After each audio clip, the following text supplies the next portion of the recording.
Let's now go across to Congress Chief Spokesperson Randeep Surjewala, who is in fact addressing the media on the Yes Bank issue. Listen in. देश के इतिहास में पहली बार stock market 2419 points गिरी और देश के निवेशकों का 6 लाख करोड़ रुपया से अधिक डूब गया।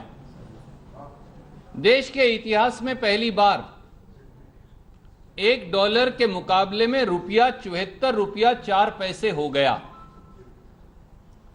देश के इतिहास में पहली बार हमने ये देखा कि कच्चा तेल जो है वो $32 प्रति बैरल हो गया, परंतु पेट्रोल की कीमत आज भी 71 रुपया लीटर है और डीजल की कीमत 64 रुपया लीटर है। देश के इतिहास में पहली बार यह भी हुआ कि व्यक्ति का बीमा और उसकी स्कूटी, स्कूटर और मोटरसाइकिल का बीमा, उसकी अनाप शनाप रातों रात मोदी सरकार ने कीमतें बढ़ा दी। और देश के इतिहास में पहली बार यह हो रहा है कि पहले आईडीबीआई बैंक डूबा मोदी जी के नाक के नीचे, फिर पीएमसी बैंक में जनता का पैसा डूबा मोदी जी की नाक के नीचे, फिर आईएलएनएफएस में सैकड़ों हजारों करोड़ रुपया डूबा मोदी जी की नाक के नीचे, बैंक में जनता की गाड़ी कमाई का पैसा भी डूब गया। परंतु ना वित्त मंत्री ना प्रधानमंत्री एक शब्द सामने आकर नहीं बोल रहे। उल्टा अगर कुछ किया जा रहा है तो एक षड्यंत्रकारी तरीके से यस बैंक के पूरे मामले को भटकाने का कुत्सित प्रयास किया जा रहा है। मोदी जी, सवाल केवल 3 हैं। यस बैंक कैसे डूबा? यस बैंक किसने डुबोया?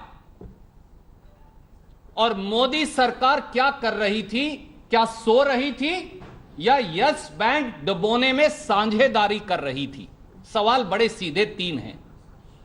सवाल यह नहीं कि 10 वर्ष पहले श्रीमती प्रियंका गांधी जी ने अपनी पिता से जो उनको विरासत में आई एक राजीव गांधी जी का पोर्ट्रेट था एमएफ हुसैन का, वो 2 करोड़ के चेक अमाउंट में बेचकर 2010 में और उसको इनकम टैक्स में डिक्लेयर किया। सवाल ये नहीं, सवाल ये है कि मार्च 2014 से मार्च 2019 के बीच में यस बैंक की लोन बुक, उसके द्वारा दिया जाने वाला कर्ज 55,000 करोड़ रुपए से बढ़कर 2,42,000 करोड़ रुपया कैसे पहुंच गया?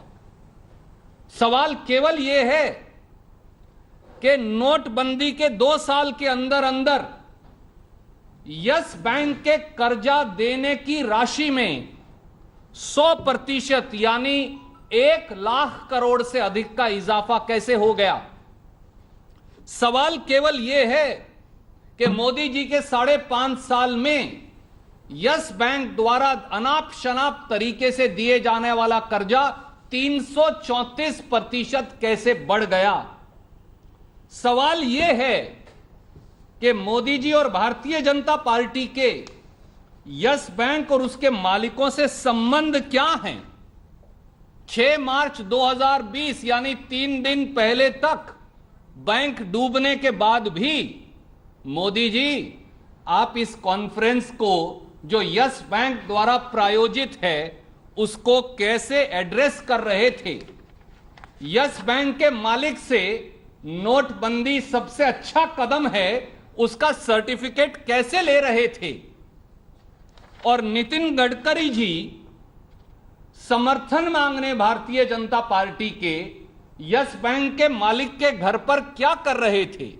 सवाल यह है, भारतीय जनता पार्टी का यस बैंक से क्या जुड़ाव है? और सवाल यह भी है कि अगर जुड़ाव है तो शायद क्या इसी कारण से जब यस बैंक डूबने लगा तो हरियाणा के भारतीय जनता पार्टी की सरकार और मुख्यमंत्री मनोहर लाल खट्टर जी ने हरियाणा विद्युत प्रसारण निगम का 1000 करोड़ रुपया डूबते हुए बैंक में जमा करा दिया। करनाल की स्मार्ट सिटी का एम्प्लॉइज के ग्रॉस जर्नल प्रोविडेंट फंड का और अलग अलग महकमों का 1500 करोड़ रुपया और जमा करवा दिया। डूबते हुए बैंक में भाजपा की सरकारें, हरियाणा की सरकार और खट्टर साहब 2500 करोड़ रुपया कैसे जमा करवा रहे थे। सवाल यह भी है कि महाराष्ट्र की फडणवीस सरकार ने यस बैंक में अपने कॉरपोरेशंस का 1500 करोड़ रुपया कैसे जमा करवा दिया। सवाल यह भी है कि किसके इशारे पर और भाजपा की कितनी सरकारों ने कितने हजार करोड़ रुपया यस बैंक में जमा करवाकर हिंदुस्तान के एक्सचेकर का डबो दिया। इसलिए सवाल बड़े सीधे हैं। गोदी मीडिया के माध्यम से इश्यूज को भटकाइए मत, सीधे सवाल का सीधा जवाब दीजिए। 2 लाख करोड़ रुपया जब बैंक की लोन बुक में बढ़ोतरी हो रही थी, 334% इजाफा हो रहा था, तो क्या सरकार साझेदारी कर रही थी या फिर सरकार सोई पड़ी थी? और इन्हीं यस बैंक के मालिक के पास जाकर भाजपा के लिए समर्थन कोई ऑर्डिनरी कार्यकर्ता नहीं, नितिन गडकरी जी कैसे मांग रहे थे? और किस प्रकार से मोदी जी डिमोनेटाइजेशन का सर्टिफिकेट आप इन्हीं राणा कपूर जी से ले रहे थे? और मोदी जी ये क्या है? 3 दिन पहले तक यस बैंक द्वारा प्रायोजित इवेंट को, जिसका पैसा यस बैंक दे रहा था, आप किस प्रकार से उस इवेंट में जाकर भाषण दे रहे थे? कि देश जानना चाहता है कि बैंक कैसे डूबा, जनता का पैसा किसने डबोया, और सरकार सो रही थी या सरकार बैंक डबोने में साझेदार थी? और लगे हाथ ये भी बता दीजिए कि क्या भारतीय जनता पार्टी के और लोगों ने या आपके मित्रों ने इस यस बैंक से और पैसा भी लिया है? और आखिरी सवाल ये भी बता दीजिए देश को कि जब बैंक डूब रहा था तो गुजरात की सरकार उस बैंक से पैसा कैसे निकाल कर ले गई, जबकि हरियाणा की तो बीजेपी सरकार वहां जमा करवा रही थी? एक औद्योगिक समूह जो गुजरात से है, वो अपना सैकड़ों करोड़ रुपया डूबते हुए बैंक से कैसे निकाल कर ले गए? क्या सरकार में बैठा कोई व्यक्ति इनको यह बता रहा था कि यह पैसा वापस ले लिया जाए? वो 18,000 करोड़ रुपया जो डूबते हुए बैंक से निकाल लिया गया, मैं फिर इल्जाम लगाता हूं, 18,000 करोड़ रुपया बैंक डूबते डूबते इस बैंक के खातों से निकाल लिया गया। वो कहां गया? क्या आपकी सरकार ने सूचित किया या कोई भविष्यवाणी हो गई कि बैंक डूबेगा? तो आम जनमानस की तनख्वाह का पैसा तो डूब गया, आम आदमी का पैसा तो डूब गया, उसकी तो गाड़ी कमाई डूब गई, पर उद्योगपति मित्रों ने अपना पैसा निकलवा लिया। इस सारे षड्यंत्र का प्रधानमंत्री को आगे आके समेत इस रिश्ते का खुलासा करना चाहिए। कोई सवाल आप पूछना चाहें तो स्वागत है।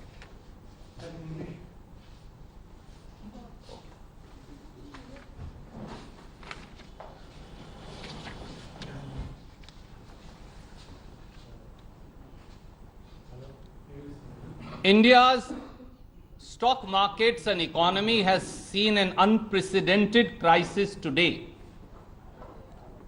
with the stock market falling over 2,400 points, which is the biggest fall in India's stock market history on a single day, wiping out 6 lakh crore of people's earnings.